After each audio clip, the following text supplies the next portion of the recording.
और इसी तरह मुगीरा भाई एक और मैं चीज़ आपसे डिस्कस करना चाहूँगा, ये जो हमने कदरिया और जबरिया, ये दो एक्सट्रीम्स आई हैं तकदीर के हवाले से। आई विल लाइक कि हम इनको भी हाईलाइट करें। मैं पहले बता दूं ऑडियंस को, जबरिया फेटलिस्ट कहते हैं इन्हें। They used to believe that humans have no control at all, determinist, pure determinist, like leaves in the wind. जैसे विंड जहाँ ले जाएगी लीव्स वहीं जाएंगी, ठीक। कदरिया ये फ्री विल के एक्सट्रीमिस्ट थे, ये दूसरी एक्सट्रीम पे चले गए। ये दो स्कूल्स ऑफ थॉट थे। They said that humans create their own actions independently. what is the balance? The balanced view. The balanced view is that Allah subhanahu wa ta'ala creates the action, but human beings, they perform them, and by their performance, उनके outcomes आते हैं.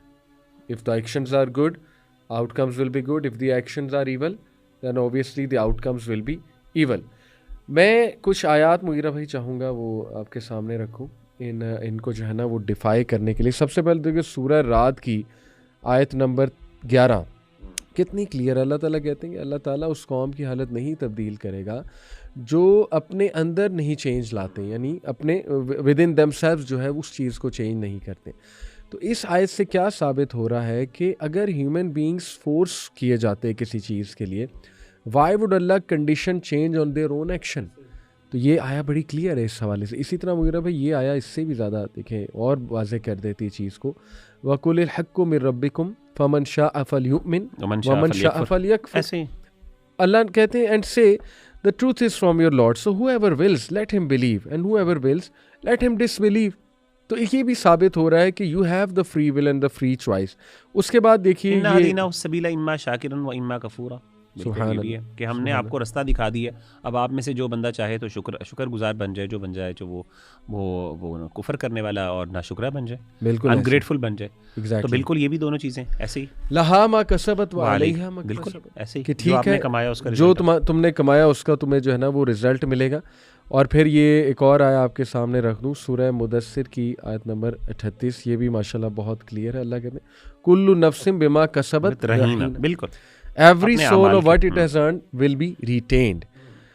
तो ये तो चले हैं उस हवाले से डिटर्मिनिज्म को रिजेक्ट करने के हवाले से कि हर चीज़ इस तरह नहीं है कि तुमसे फोर्स करवा के जो है ना वो की जा रही है। अच्छा, इसकी दूसरी एक्सट्रीम कि एब्सोल्यूट फ्री विल है और अल्लाह की तरफ से कुछ भी तयशुदा नहीं है या अल्लाह को पता ही कुछ नहीं है, ठीक है।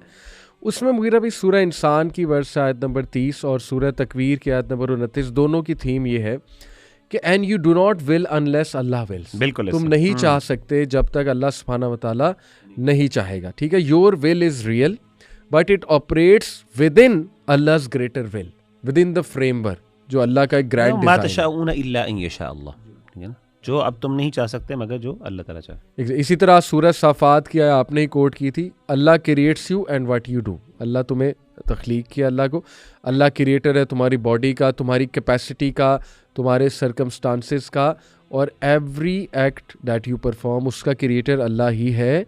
But your choice with in those acts is yours. ये बात समझने की बहुत ज़रूरी है, अगर इस पे ऑडियंस बार बार जो है ना वो गौर करे। इसी तरह सूरह तगाबुन में आयत नंबर 11 अल्लाह कहते हैं no calamity strikes except by the permission of Allah सुब्हानहू व तआला। जी, तो परमिशन भी तो अल्लाह ताला का एक वो है ना, अल्लाह का इज़न और अल्लाह की विल है ना, अल्लाह की विल में से है अल्लाह का इज़न कि अल्लाह ने इजाज़त दी है। और अल्लाह ने असल में देखें एक और बात है अली भाई, एक होती है इजाज़त to let the action happen कि अल्लाह ने प्रिवेंट नहीं किया, और एक होता है उस एक्शन को क्रिएट करना। तो जो इज़न जो है ना वो बेसिकली यहाँ पे उस क्रिएशन से मुताल्लिक है, यानी वो उससे अलहदा नहीं है। तो कई लोग हो सकता है ये अस्यूम करें कि अल्लाह ताला एक एक्शन खुद ब खुद एग्जिस्ट क्रिएट हो रहा है, अल्लाह उसको बस रोक नहीं रहे। तो एक होती है प्रिवेंटिव पावर और एक होती है क्रिएटिव पावर। तो अल्लाह के पास प्रिवेंटिव भी है, क्रिएटिव भी है। तो अल्लाह इज़न भी करते हैं और अल्लाह ताला चीज़ों को क्रिएट भी करते हैं, दोनों चीज़ें अल्लाह ताला से मुताल्लिक हैं। जी, तो हम टू वाइंड अप अब तक की डिस्कशन को ये कह सकते हैं कि choice is yours, choice is truly yours and the control is Allah's। Control आपका नहीं है, चॉइस आपकी है, कंट्रोल ट्रूली किसका है? अल्लाह ताला का। There is no injustice, you can not say कि ये चीज़ इसी तरह लिखी थी तो लिहाजा इसीलिए हो रही है, लिहाजा इनजस्टिस है दुनिया में। नो, जैसे अल्लाह सूरह यूनस में आयत नंबर 44 में कहते हैं ना, अल्लाह इंसानों पे जुल्म नहीं करता। इंसान खुद अपने ऊपर जुल्म करता है because of the choices they are taking, right. उसके बाद हिज नॉलेज इज़ परफेक्ट, हमने ये भी इस्टेब्लिश किया। योर एफर्ट इज़ रियल, अल्लाह ताला बार बार इस तरफ तवज्जो दिला रहे हैं। देखिए अल्लाह कितनी बार कुरान में अतीउल्लाह व अतीउर रसूल, ओबे अल्लाह एंड ओबे द मैसेंजर। अगर हमारे बस से बाहर की ये चीज़ें होती तो हमें हुक्म क्यों दिया जाता ओबे करो ओबे करो? क्योंकि ओबे एक तलकीन है और एक कमांड है, और ओबे वही इंसान ओबीडियंस का कहा जाएगा ना उस इंसान को जो इधर उधर ना हो जाए, थोड़ा हिल ना जाए। तो अगर हम इधर उधर ना हो सकते अपनी फ्री चॉइस की वजह से, तो फिर हमें ये क्यों कहा जाता कि ओबे करो, वापस आओ वापस आओ। इसी तरह हिज डिक्री सराउंड्स एवरीथिंग, ये भी हमने इस्टेब्लिश किया। और your moral responsibility stage intact, ये भी हमने इस्टेब्लिश किया कि मॉरल रिस्पॉन्सिबिलिटी इंटैक्ट जो है वो स्टे करती है। अच्छा मुगीरा भाई, अब ये जो बात है यहाँ तक तो चले अल्हम्दुलिल्लाह काफ़ी इस्टेब्लिश हो गई चीज़ें कि अल्लाह को नॉलेज है, अल्लाह ने लिखा है, अल्लाह की मशीयत है यानी विल, और फिर उसके बाद हमने खल्क, अल्लाह ताला ने क्रिएट भी किया है उस एक्शन को या उस कैपेबिलिटी को, राइट।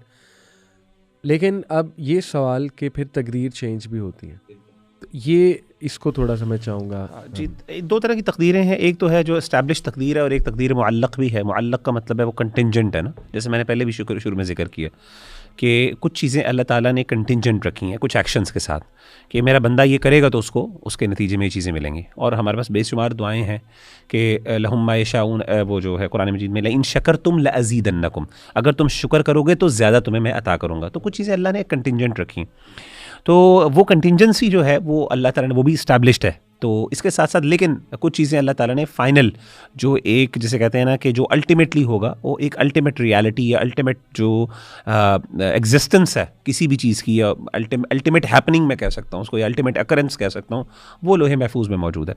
तो हाँ, ये बात ठीक है कि दुआ जो है वो तकदीर को बदलती है, उस दुआ वो वाली दुआ उस तकदीर को बदलती है जो तकदीर कंटिंजेंट होती है। मिसाल के तौर पर एक बंदे, अल्लाह ने लिखा हुआ है कि एक बंदा तुम अगर अल्लाह से मांगोगे अल्लाह तुम्हें देंगे, तो अगर एक बंदे ने वो चीज़ मांगी ही नहीं अल्लाह से तो हो सकता है अल्लाह ना दें उसको, ठीक है। लेकिन एक बंदे ने मांग ली तो उसको मिल जाएगी वो, ठीक है ना। तो तौबा जो है फॉर एग्जांपल, तौबा मांगने से मिलती है, ठीक है ना, दीन मांगने से मिलता है। एक बंदे ने कभी दीन का तकाजा नहीं किया, जन्नत कभी तकाजा ही नहीं किया, उसको नहीं मिलेगी, ये चीज़ इस्टेब्लिश्ड है। हाँ, अब जिसने मांगा उसको मिल गई और वो कंटिंजेंट थी, लेकिन अल्टीमेट हैपनिंग और अकरेंस उसकी जो डिस्क्रिप्शन है वो लोहे महफूज में मौजूद है। तो ये वाली बात है कि वो जैसे हदीस में आता है ना कि अल्लाह के रसूल सल्लल्लाहु अलैहि वसल्लम, जब इंसान जो है ना वो माँ के पेट में होता है तो फरिश्ते को अल्लाह ताला भेजते हैं और वो कुछ चीज़ें लिखता है, ठीक है ना, कि मर्द होगा, लड़का होगा, लड़की होगी, शक़ीयुन अम सईदुन, इस तरह के अल्फाज हों, कमा क़ाल अलैहिस्सलातु वस्सलाम, क्या ये खुशबख्त होगा बदबख्त होगा, यानी दुनिया के ये सारी चीज़ें जो है ना उलमा ने कहा कि वो वाली ये तकदीर है मुअल्लक़ वाली है कि इसको तब्दील भी होता है over the period of time. लेकिन जो अल्टीमेटली जो चीज़ है वो क्या है, वो अल्लाह ताला ने लिखी है जो लोहे महफूज में है। तो कुछ चीज़ें अल्लाह ताला ने मुअल्लक़ कर दी हैं, कंटिंजेंट कर दी हैं, और कुछ ऐसी हैं जो एब्सोल्यूट सेंस के अंदर मेंशन है जैसे, और वो चीज़ें चेंज नहीं हो सकती। तो उन चीज़ों के अंदर इंसान के पास ज़रा अकाउंटेबिलिटी, वही वाली बात है कि अच्छा ये सारी डिस्कशन बहुत इंपॉर्टेंट है जो हम समझने वाली है कि ये सब डिस्कशन हमारा दीन जब ये बात करता है ना तकदीर पर, तो इसकी दो ही मकासद हैं। एक मकसद है कि अप्रिसिएशन ऑफ और the veneration and appreciation of Allah's कुदरा एंड अल्लाह's पावर, कि अल्लाह कितने पावरफुल हैं, अल्लाह की, हाँ, तो इस चीज़ को हम अप्रिशिएट भी करें, इसको एक्नॉलेज भी करें। पहली चीज़ ये होती है। दूसरी डिस्कशन तकदीर की जो हमारा दीन करता है तो उसके पीछे मॉरल रिस्पॉन्सिबिलिटी है कि इंसान को पता हो कि यार ये मेरी मॉरल रिस्पॉन्सिबिलिटी आती है मेरे पर।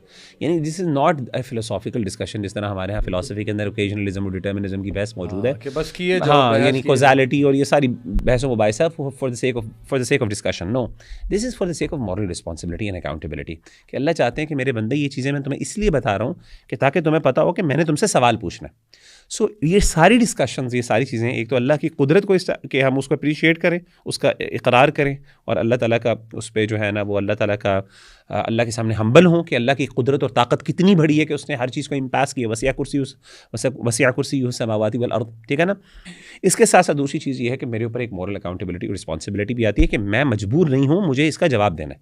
तो ये बात जो आयात आपने माशाल्लाह बहुत ज़्यादा मुख्तलिफ अंदाज से बयान की, मुख्तलिफ कुरान मजीद की आयात बयान की हैं, तो उसके अंदर से मॉरल अकाउंटेबिलिटी बार बार वाज़ी हो रही है। एक कॉमन थीम ये है कि रिस्पॉन्सिबिलिटी एक्शंस के कॉन्सिक्वेंसेस हैं। और वही बात है कि जो पहले भी हम डिस्कस कर रहे थे ना, ईवल की एग्जिस्टेंस। देखिए मैं इसको एक और एंगल से मुझे याद आया। देखिए अब a world where there is no possibility of sin और evil is a perfect world. It's a world of angels, not a world of moral beings. To have a moral responsibility you need the possibility of misuse. ये बड़े important जुमले हैं। इसीलिए Allah creates the ability, the opportunity, the system, the test. ये 4 चीज़ें, ability to do evil, the opportunity, the system and the test, but you choose the moral path. जबरदस्त, this is it. I think this is exactly where you position rightfully a human being के वो कहाँ पे stand करता है। तो ये सारी चीज़ें अल्लाह ने ही बनाई हैं। Exactly. ठीक है ना। और अल्लाह ताला का ये बनाना कभी भी अल्लाह ताला को एक ईवल नहीं बनाता, ईवल डूअर नहीं बनाता। अल्टीमेटली चूँकि आप उसको एग्जीक्यूट कर रहे हो तो यू आर द वन। हाँ, लेकिन इससे पता चलता है कि इंसान कितना ज़्यादा अल्लाह की तकदीर के अंदर वो, यानी अल्लाह की तकदीर से बाहर नहीं निकल सकता।